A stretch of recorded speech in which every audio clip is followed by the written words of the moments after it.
The morning sun broke softly over San Francisco, but for Danielle Ross, the cold didn't wait. She tightened her coat around her slim frame as she approached the sleek, glass-covered building downtown, the Orion Center, home to the annual Global Innovations in AI conference. Her heart thudded steadily beneath her rib cage. She had made it. Out of more than 8,000 applicants, her startup, NeuroThread, a machine learning platform improving speech pattern recognition in children with neurodiverse conditions, had been selected for a live pitch session. She had won a full travel grant, a presenter's badge, and an invitation to the VIP Founders Mixer. It wasn't just a big deal, it was the deal. She pulled up the QR code on her phone and approached the security gate. Two white men in North Face jackets and sneakers were ahead of her. The guard, middle-aged, buzz-cut, bulky, barely glanced at them. "Go right through, fellas," he said casually. Danielle stepped forward, phone in hand. "Hi, I'm—" The guard frowned. "Hold on." She froze. His tone had changed. "What's this event for?" he asked, eyes narrowing. She tilted her phone. "It's the global AI." "Yeah, I know what it is," he interrupted. "What are you doing here?" Danielle blinked. "I'm a speaker. My name is Danielle Ross. I'm on the schedule." He looked her up and down. She was wearing a charcoal pantsuit, minimal makeup, and natural hair pulled back into a braid crown. A sensible leather tote hung from one shoulder, but none of it seemed to matter. "You got ID?" he asked. She pulled her lanyard out of her bag and showed her state ID. He scanned her phone, frowned again. "Huh, not scanning. You sure this is your code?" "Yes," she said carefully. "It's the one they emailed me yesterday." "I'll have to verify this." He turned his back and picked up a walkie-talkie. Danielle stepped to the side. The two men ahead were already inside, laughing. 10 minutes passed. 20. She called the number in her confirmation email. A woman answered. "I'm sorry," said the secretary. "We can't bypass the security system.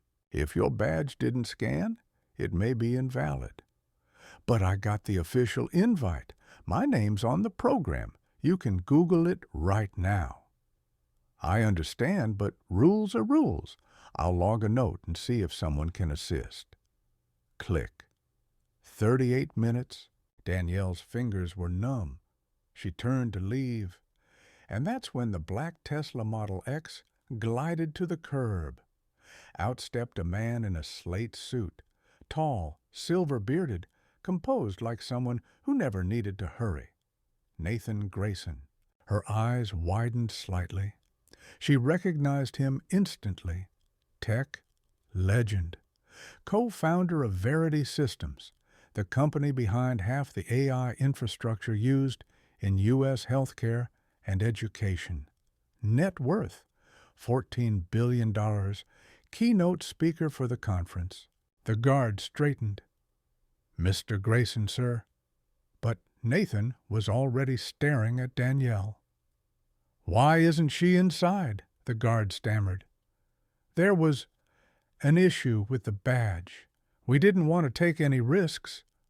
"Risks?" Nathan's tone was still even, but the air shifted. "She's not a risk," he said. "She's the future of this industry." He turned to her. "You're Danielle Ross, right?" Her lips parted. "Yes, sir." He smiled. "Your algorithm helped my son last year. He's autistic, had speech delays. We tested over a dozen tools. Yours actually listened." She didn't know what to say. Her voice caught.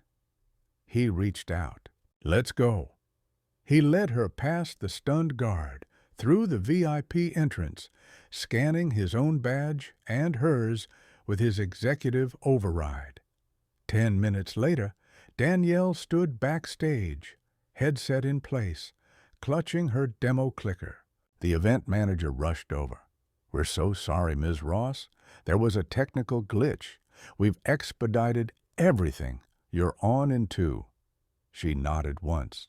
The announcer's voice echoed through the auditorium. Next, we welcome Danielle Ross, founder of NeuroThread, developing groundbreaking tools for neural-linguistic AI. Applause. Danielle stepped onto the stage. The lights were bright, the crowd massive, over 2,000 people, including CEOs, venture capitalists, engineers, policymakers. But she didn't flinch. "Good morning," she began.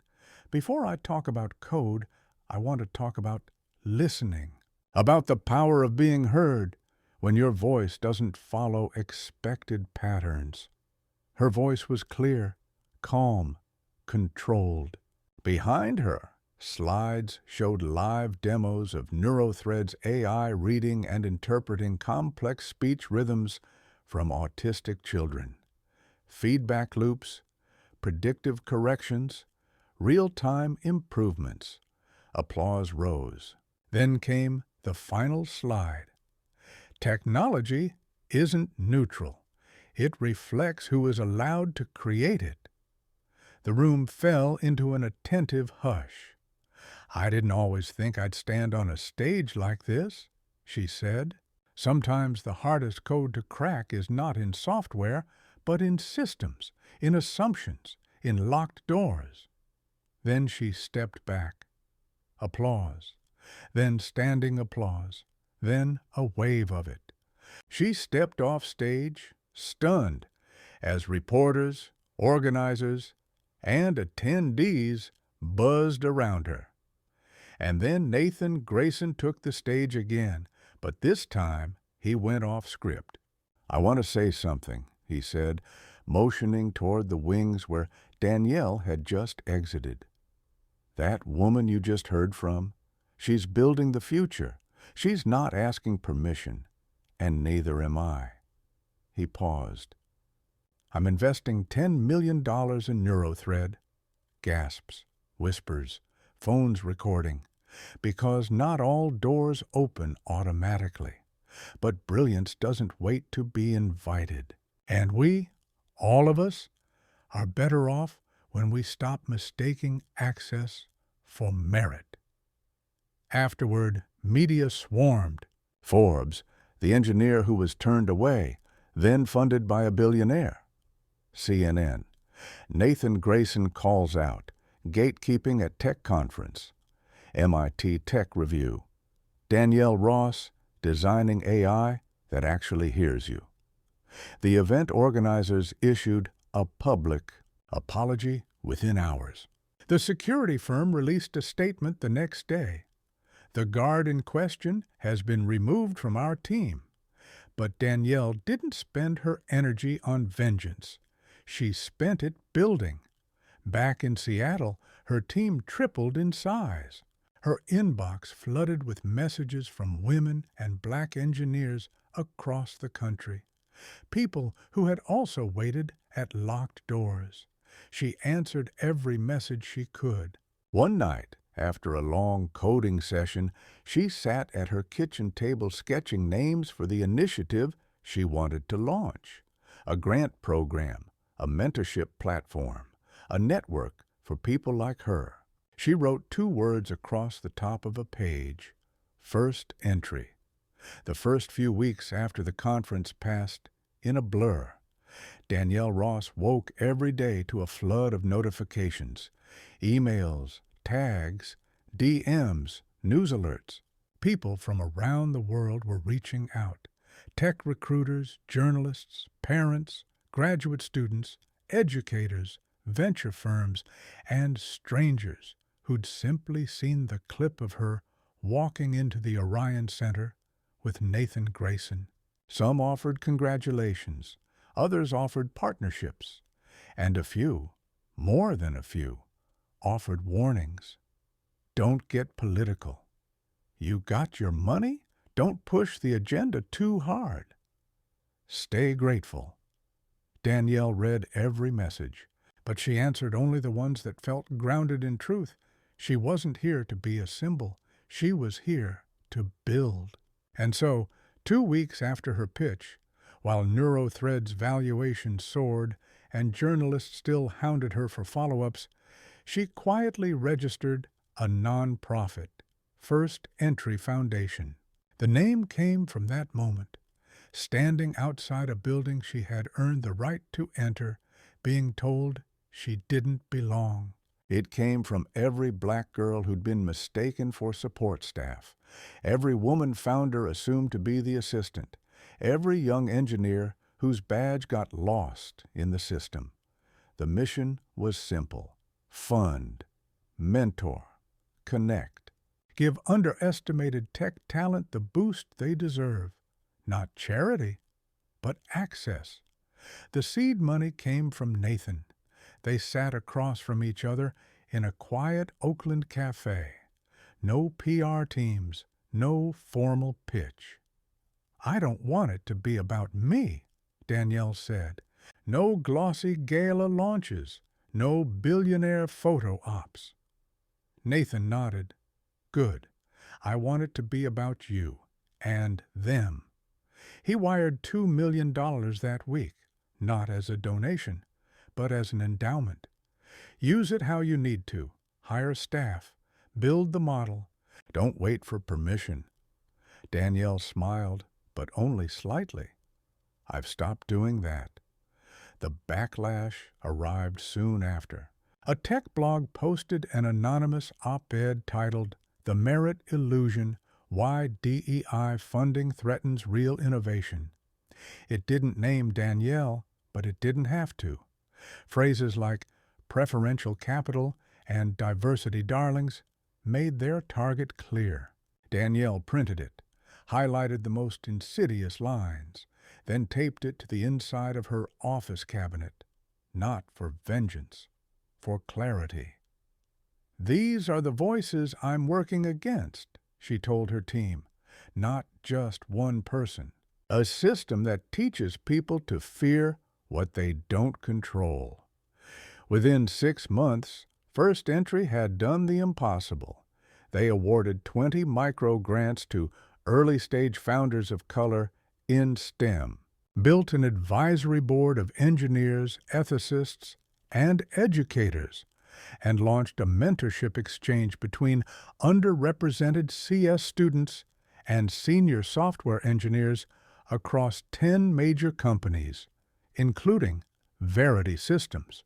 Danielle insisted on one thing: no strings, no PR requirements, no forced branding. If you're in this for a photo op, she told sponsors, don't come.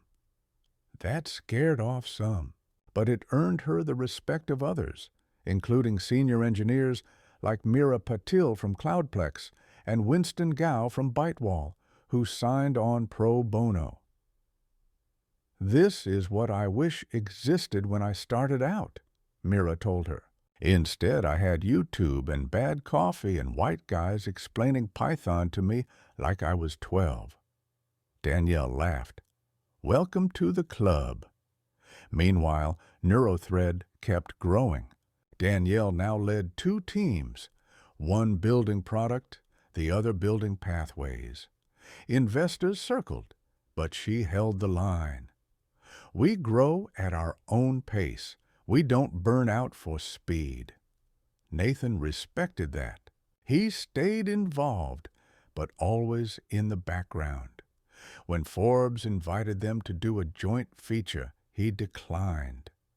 She doesn't need me beside her to be credible, he said. That's part of the point. Still, he kept showing up, quiet, consistent. At the first entry cohort dinner, he arrived with no entourage, no speech, just a check, just presence. And then the moment came. It was almost a year to the day since that San Francisco morning. Danielle stood in front of a modest two-story building in downtown Oakland, keys in hand. The city had approved the zoning. The papers were signed. This wasn't just a workspace. It was the first entry headquarters. Inside, shared offices, a classroom-style space for coding boot camps, a family-friendly lounge for parents in tech, and 3 private meeting rooms named after women Danielle had long admired, Catherine, Ada, and Marcia. Nathan was there for the ribbon cutting, but he didn't hold the scissors. Danielle did. She didn't smile for the camera. She smiled at the young girls in the front row, all with laptops in hand, eyes wide. "This is yours now," she told them. "This is where you begin." Of course, not everyone was celebrating. On a chilly Thursday in March, a former colleague of Danielle's, a white man from a startup where she'd once interned, posted a thread on social media. Not saying anything, but I've seen people get a lot of attention for very little code. Sometimes hype wins. Not always the smartest folks in the room. He didn't name her, but again, he didn't need to. By Friday, Danielle's inbox had 36 new messages, some supportive, some not. One simply said, "Enjoy it while it lasts." She didn't respond. Instead, she opened her laptop, drafted a grant application for a first-entry recipient working on bias detection in facial recognition, and hit send. Then she stood up, stretched, and whispered to herself, "I'm not here for the room. I'm here for the door." And then came the girl. She was maybe 11, skinny, brown-skinned, a backpack slung over one shoulder, and a tablet case covered in anime stickers. She approached the Oakland building slowly, looking up at the sign. First Entry, a space for emerging voices in tech. A new security guard, a tall, quiet man in his 40s, looked up from his clipboard. "You here for someone?" The girl pulled herself up to her full height. "No," she said clearly. "I am someone." The guard smiled and held the door open. Danielle saw her through the glass and walked over. "You found us," she said. The girl nodded. "My teacher told me about you. She said you used to have to fight just to get in, but now you run the place." Danielle smiled. "That's mostly true." "I want to do that," the girl said. "Build stuff, change stuff." "You will," Danielle said. They walked inside together, past the glass wall, past the portraits of the inaugural First Entry cohort, into the space where the future was already unfolding, code by code, voice by voice, door by door. 1 year after Danielle Ross was denied entry to the biggest tech conference in the country, she stood behind a podium at the same event, this time as the closing keynote speaker. The room was bigger now, the buzz around her louder. But Danielle, steadier than ever. She wore a fitted navy blazer and black sneakers, unapologetically her. Her locks were twisted into a crown. Her posture said one thing, earned. The crowd was standing room only. Industry leaders, journalists, students, investors in sharp suits, teenagers from East Oakland coding programs, women in hijabs, disabled engineers in wheelchairs, black girls with laptops on their knees, all here for her. She stepped up to the mic and began. "A year ago, I stood outside these doors, badge in hand, waiting. A year ago, someone looked at me and didn't see an engineer. didn't see a founder, didn't see a keynote. But the story didn't end there. Because I didn't wait to be seen, I kept building. The screen behind her lit up with images of first entry cohorts, NeuroThread demos, new apps, new launches. She paused, looking at the crowd. There's a difference between being allowed in and being invited in, and there's a bigger difference between being invited and being expected. Let's start expecting brilliance from everywhere. The applause was thunderous, not just polite, earned. After the talk, Danielle was surrounded by handshakes, requests, interviews. But she moved through it calmly. She had learned how to carry recognition without being consumed by it. Later that night, in the VIP lounge, this time her name on the guest list, her photo in the program, Nathan Grayson found her on the balcony. He handed her a ginger ale. You didn't just own the room, you rewrote the blueprint. Danielle chuckled. I didn't plan to. Yes, you did, he said. You just didn't ask permission. They looked out over the bay, the city glittering beneath them. Nathan hesitated. Then, I'm stepping down from Verity's board. Danielle blinked. What? He nodded slowly. I've built what I wanted to build. Now it needs different eyes, younger ones, voices with different stories. I hope you're not about to ask me to replace you, she said, half joking. But he didn't smile. I'm not asking. I'm recommending. Silence fell between them. Danielle turned to look at the skyline again. She remembered what it felt like to be shut out, to stand outside doors built for someone else. And now, the chance to shape the structure inside those doors, not symbolic, structural, real. She sipped her ginger ale. I'll think about it, she said. Good, Nathan replied. Take your time. You've earned that too. 6 months later, Danielle stood in a different room, this one smaller, intentionally so. It was the Oakland Tech Center, the latest first entry space. She had just finished a panel with 3 black teenage coders, all girls, all brilliant. One of them had just finished building a speech recognition tool that rivaled NeuroThread's early models. Don't you feel threatened? A reporter asked later. Danielle laughed. Threatened? No. Inspired. That's the point. That fall, she appeared on the cover of Wired. The headline read, The new face of tech doesn't need your door. She builds her own. The interview inside covered it all. Her early years, the conference moment, Nathan's mentorship, the dual rise of her company and her foundation.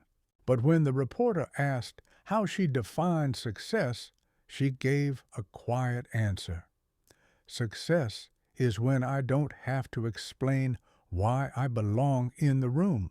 It's when a kid like me walks in and nobody's surprised. 1 year later, on a quiet spring morning, Danielle arrived early at the First Entry HQ in Oakland. She liked to be there before the bustle, when the halls still echoed softly, when the lights buzzed to life, one by one. As she stepped inside, she noticed someone outside. A young girl, maybe 10 or 11, stood at the front door. She had braids, a tablet clutched to her chest, and a spark of determination in her eyes. The new security guard, a kind older man named Ernesto, leaned down with a smile. You here for a class? He asked. The girl looked up, chin high. No. I am the class. Danielle smiled. She walked to the door, opened it wide, and gestured inside. Then come in, she said. We've been expecting you. And together they stepped into the future, not through the back, not through VIP, not as exceptions, but as architects, as leaders, through the front door.